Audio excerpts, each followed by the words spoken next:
नमस्कार दोस्तों, मैं राजेश कुमार आर के सरकारी नौकरी अड्डा यूट्यूब चैनल की तरफ से आप सभी का स्वागत वंदन एवं अभिनंदन करता हूं। दोस्तों, आज हम आप लोगों के लिए भूगोल पर आधारित या कह सकते हैं जीएस पर आधारित जो भूगोल और विविध प्रकार के प्रश्न आप लोगों के सामने में लेकर आ चुका हूं।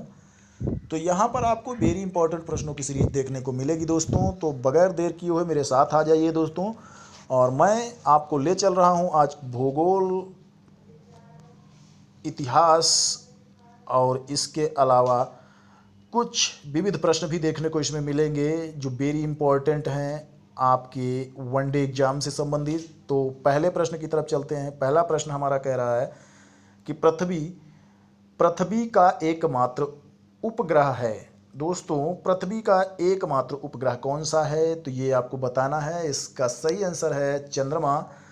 प्रश्न नंबर 2 आपका है कि गांधी फिल्म में गांधी की भूमिका किसने निभाई? ये आपको बताना है। तो इसका सही आंसर है बेन किंग्सले। तीसरा प्रश्न है आपका, शिक्षक दिवस कब मनाया जाता है? दोस्तों, वेरी इंपॉर्टेंट प्रश्न है, बार बार पूछा जा रहा है। शिक्षक दिवस कब मनाया जाता है? तो 5 सितंबर को शिक्षक दिवस मनाया जाता है दोस्तों। प्रश्न नंबर 4 है, जापान पर परमाणु बम कब गिराया गया? जापान पर परमाणु बम कब गिराया गया, ये आपको बताना है। तो इसका सही आंसर है 1945। 1945 में जापान पर परमाणु बम गिराया गया था। अगला प्रश्न है आपका, भाखड़ा नांगल बांध किस नदी पर है? भाखड़ा नांगल बांध किस नदी पर है, ये आपको बताना है। और इसका सही आंसर होता है सतलज नदी पर। अगला प्रश्न है, भारत का राष्ट्रीय पुष्प क्या है? भारत का राष्ट्रीय पुष्प क्या है, ये आपको बताना है। यहाँ गलती से की प्रिंट हो गया है, तो यहाँ पर क्या समझें, यहाँ पर क्या लिखा हुआ है। तो भारत का राष्ट्रीय पुष्प क्या है, ये आपको बताना है। तो भारत का राष्ट्रीय पुष्प, हम सब जानते हैं कि भारत का राष्ट्रीय पुष्प कमल है। कुछ आसान और कुछ कठिन प्रश्नों को इसमें शामिल किया गया है और आपको ध्यान से देखना है। इम्पोर्टेंट प्रश्नों की सीरीज है जिसे नोट डाउन करके रखना है दोस्तों। तो अगला प्रश्न है, धनराज पिल्ले किस खेल से संबंधित हैं, ये आपको बताना है। तो धनराज पिल्ले हॉकी खेल से संबंधित हैं। धनराज पिल्ले हॉकी खेल से संबंधित हैं दोस्तों। अगला प्रश्न है आपका, संयुक्त राष्ट्र संघ अर्थात यूएनओ, संयुक्त राष्ट्र संघ यूएनओ की सुरक्षा परिषद में कितने जो सदस्य हैं वो अस्थायी होते हैं, अर्थात अस्थायी सदस्यों की संख्या संयुक्त राष्ट्र संघ में पूछा जा रहा है। तो यहाँ पर अस्थायी सदस्यों की संख्या 5 है दोस्तों। अस्थायी सदस्यों की संख्या कितनी है? 5 है। अगला प्रश्न है आपका, कौन सा सिंधु सभ्यता का स्थान अब पाकिस्तान में है? ऐसा कौन सा स्थान है जो सिंधु सभ्यता का स्थान है और वर्तमान में पाकिस्तान में है?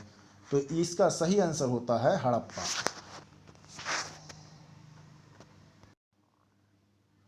अगला प्रश्न है आपका, चौथ नामक कर किसके द्वारा लिया जाता था? वेरी इंपॉर्टेंट प्रश्न है। चौथ नामक कर किसके द्वारा लिया जाता था, ये आपको बताना है। तो चौथ नामक कर जो था यह मराठों द्वारा वसूला जाता था, मराठों द्वारा लिया जाता था। अगला प्रश्न है, मुगल बादशाहों का सही क्रम बताइए। यानी इसमें कई प्रश्न आपसे पूछ लिए कई ऑप्शन दे दिए जाते हैं। मैंने सही ऑप्शन को चुना है। तो इसमें सही ऑप्शन है मुगल बादशाहों का सही ऑप्शन बाबर के बाद हुमायूं के बाद शेरशाह सूरी। तो ये सही ऑप्शन है, बाबर, हुमायूं और शेरशाह सूरी, ये इसका सही क्रम है। भूदान आंदोलन किसने शुरू किया? भूदान आंदोलन किसने शुरू किया था? तो इसका सही आंसर होता है दोस्तों विनोबा भावे। भारत में अंग्रेजी शिक्षा को किसने शुरू किया था, या अंग्रेजी शिक्षा का शुरुआत किसने की थी? तो अंग्रेजी शिक्षा की शुरुआत भारत में लॉर्ड मैकाले द्वारा किया गया था। लॉर्ड मैकाले द्वारा भारत में अंग्रेजी शिक्षा की शुरुआत की गई थी। अगला प्रश्न है आपका, फ्लाइंग सिख के नाम से किसे जाना जाता है? फ्लाइंग सिख के नाम से किसे जाना जाता है? तो ये जाने जाते हैं मिल्खा सिंह। नींबू और संतरे में कौन सा विटामिन पाया जाता है? बहुत ही इंपॉर्टेंट प्रश्न है। नींबू और संतरे में कौन सा विटामिन पाया जाता है? तो नींबू और संतरे में विटामिन सी पाया जाता है। उदय शंकर किससे संबंधित है? उदय शंकर नाम आपने सुना होगा, या किससे संबंधित हैं? तो उदय शंकर नृत्य से संबंधित हैं। संविधान के प्रारूप समिति के चेयरमैन कौन थे? संविधान की प्रारूप समिति के चेयरमैन कौन थे, ये आपको बताना है। तो संविधान के प्रारूप समिति के चेयरमैन डॉक्टर भीमराव अंबेडकर थे।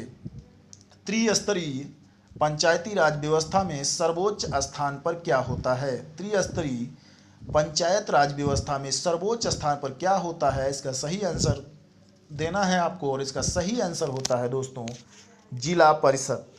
जिला परिषद जो होती है वह सर्वोच्च स्थान पर होती है। लक्षद्वीप की राजधानी क्या है? ये आपको बताना है कि लक्षद्वीप की राजधानी क्या है। तो लक्षद्वीप की राजधानी करवती है। दोस्तों, अगर प्रश्न मेरे पसंद आ रहे हों तो चैनल को सब्सक्राइब कर लीजिए, वीडियो को लाइक कर दीजिए और दोस्तों के साथ शेयर कर दीजिए। अब अगला प्रश्न है, श्रीलंका की मुद्रा का नाम क्या है? यानी श्रीलंका की जो मुद्रा है उसे किस नाम से जाना जाता है? तो श्रीलंका की मुद्रा को रुपया नाम से जाना जाता है। डिस्कवरी ऑफ इंडिया पुस्तक किसने लिखी थी? डिस्कवरी ऑफ इंडिया पुस्तक किसने लिखी थी? तो इसका सही आंसर है जवाहरलाल नेहरू। गुरुत्वाकर्षण की खोज किसने की थी? गुरुत्वाकर्षण की खोज किसने की थी, ये आपको बताना है। तो गुरुत्वाकर्षण की खोज न्यूटन ने की थी। किसने की थी? न्यूटन ने की थी। नोबेल पुरस्कार प्राप्त करने वाला प्रथम भारतीय कौन था? नोबेल पुरस्कार प्राप्त करने वाला प्रथम भारतीय कौन था, ये आपको बताना है। तो ये थे रविंद्रनाथ टैगोर। रविंद्रनाथ टैगोर नोबेल पुरस्कार प्राप्त करने वाले प्रथम भारतीय नागरिक थे। द्रोणाचार्य पुरस्कार किस खेल से संबंधित है? द्रोणाचार्य पुरस्कार किस खेल से संबंधित है? तो यह है श्रेष्ठ गुरु या प्रशिक्षक। द्रोणाचार्य पुरस्कार जो है किससे संबंधित है? तो श्रेष्ठ गुरु या प्रशिक्षक से संबंधित है। अगला प्रश्न है, खजुराहो स्थित है। खजुराहो कहाँ स्थित है, ये आपको बताना है। तो खजुराहो जो है यह मध्य प्रदेश में स्थित है। वेरी इंपॉर्टेंट प्रश्नों की सीरीज है जो प्रत्येक वनडे एग्जाम की दृष्टि से महत्वपूर्ण है दोस्तों। तो इसमें इंपॉर्टेंट प्रश्नों को आपके सामने प्रस्तुत किया गया है, जिन्हें आप नोट डाउन करके रख लें। अगर आपको पीडीएफ चाहिए तो आरके सरकारी नौकरी अड्डा चैनल को सब्सक्राइब कर लें, और इसी नाम से आपको व्हाट्सएप ग्रुप मिलेगा, जहां पर मेरे नंबर 8953814234 8953814234 पर ज्वाइन लिख कर भेजें और आप ज्वाइन हो जाएंगे, या मेरे वीडियो के डिस्क्रिप्शन बॉक्स में मेरे व्हाट्सएप ग्रुप का लिंक दिया गया है, वहां से आप ज्वाइन हो सकते हैं। तो आपको यहां पर पीडीएफ मिल जाएगा।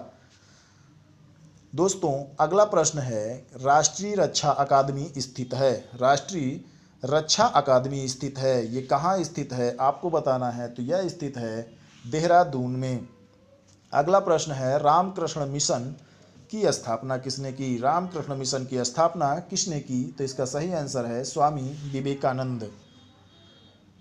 प्रश्न नंबर 28 है कि भारतीय मानक समय आधारित है, यानी भारतीय मानक समय जो है वह निर्धारित किया गया। तो कहाँ से निर्धारित किया गया, किस देशांतर पर निर्धारित किया गया, तो ये आपको बताना है। तो ये निर्धारित किया गया 82 डिग्री 30 मिनट पूर्वी देशांतर पर। अब अगर आपसे पूछ लिया जाता है कि यह देशांतर कहाँ पर है, तो ये आपको बताना है कि यह देशांतर कहाँ पर है। तो यह देशांतर नैनी, इलाहाबाद के नैनी नामक स्थान पर है दोस्तों। अगला प्रश्न है, कौन सा राज्य भारत के सबसे पूर्वी भाग पर स्थित है? अगर आपसे कोई पूछता है कि भारत का सबसे पूर्वी भाग पर स्थित राज्य कौन सा है, तो ये आपको बताना है।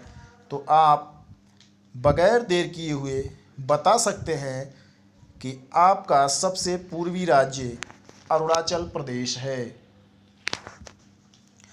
प्रश्न नंबर 30 है, कौन सा देश नाथुला दर्रा के पार है? कौन सा देश नाथुला दर्रा के पार है? तो ये है चीन। अगला प्रश्न है, पृथ्वी के नज़दीक वायुमंडल की सबसे निचली परत को क्या कहा जाता है? कई बार पूछा गया यह प्रश्न है, तो इसको कहा जाता है क्षोभ मंडल। वायुमंडल की सबसे निचली परत जो होती है उसे क्षोभ मंडल के नाम से जाना जाता है दोस्तों। भारतीय सेना में विजयंत नाम है। भारतीय सेना में विजयंत किसका नाम है? तो यह नाम है एक टैंक का नाम है विजयंत। अगला प्रश्न है, चीनी यात्री फाहवान किसके काल में भारत आया था? चीनी यात्री फाहवान किसके काल में भारत आया था? तो यह आया था विक्रमादित्य के काल में। अगला है, प्रख्यात सिने कलाकार पृथ्वीराज कपूर और राज कपूर में संबंध है। पृथ्वीराज कपूर और राज कपूर में किस प्रकार का संबंध है? तो यह बाप और बेटे हैं, अर्थात कह सकते हैं पिता और पुत्र हैं। भारत का कौन सा राज्य चाय उत्पादन के लिए जाना जाता है? भारत का सबसे ज़्यादा चाय उत्पादित करने वाला राज्य असम है। भारत के किस राज्य में सर्वाधिक चावल का उत्पादन होता है? आपको बताना है भारत के किस राज्य में सबसे ज़्यादा चावल का उत्पादन होता है? तो वह होता है पश्चिम बंगाल में दोस्तों। अगला प्रश्न है, भारत के किस शहर में जंतर मंतर स्थित है? बहुत ही इम्पोर्टेंट प्रश्न है और हर जगह आप जंतर मंतर का नाम सुनते हैं, तो ये कहाँ स्थित है ये आपको बताना है। तो ये स्थित है दिल्ली में। भारत के किस राज्य में दार्जिलिंग स्थित है? भारत के किस राज्य में दार्जिलिंग स्थित है? तो यह स्थित है पश्चिम बंगाल में। तेलुगु किस राज्य की भाषा है? तेलुगु किस राज्य की भाषा है? लोग अक्सर यहाँ कंफ्यूज हो जाते हैं। तो तेलुगु जो है वह आंध्र प्रदेश की भाषा है। लोग कंफ्यूज हो जाते हैं और तेलंगाना लगा देते हैं, लेकिन तेलुगु आंध्र प्रदेश की भाषा है। हॉकी खेल में प्रत्येक टीम में कितने खिलाड़ी होते हैं? ये आपको बताना है कि हॉकी का जो खेल होता है तो उसमें प्रत्येक टीम में कितने खिलाड़ी होते हैं, ये आपको बताना है। तो इसमें होते हैं 11 खिलाड़ी। अगला प्रश्न है, बांग्लादेश की मुद्रा को क्या कहा जाता है? बांग्लादेश की मुद्रा क्या है ये आपको बताना है। तो बांग्लादेश की मुद्रा टका के नाम से जानी जाती है दोस्तों। नील नदी के किनारे कौन सी सभ्यता का विकास हुआ? नील नदी के किनारे कौन सी सभ्यता का विकास हुआ ये आपको बताना है। तो यहाँ पे विकास हुआ मिस्र सभ्यता का। अगला प्रश्न है, किस स्थान पर महात्मा बुद्ध ने ज्ञान प्राप्त किया था? किस स्थान पे महात्मा बुद्ध ने ज्ञान प्राप्त किया था? तो यह प्राप्त किया था गया नामक स्थान पर। अगला प्रश्न है आपका, प्रसिद्ध नाटककार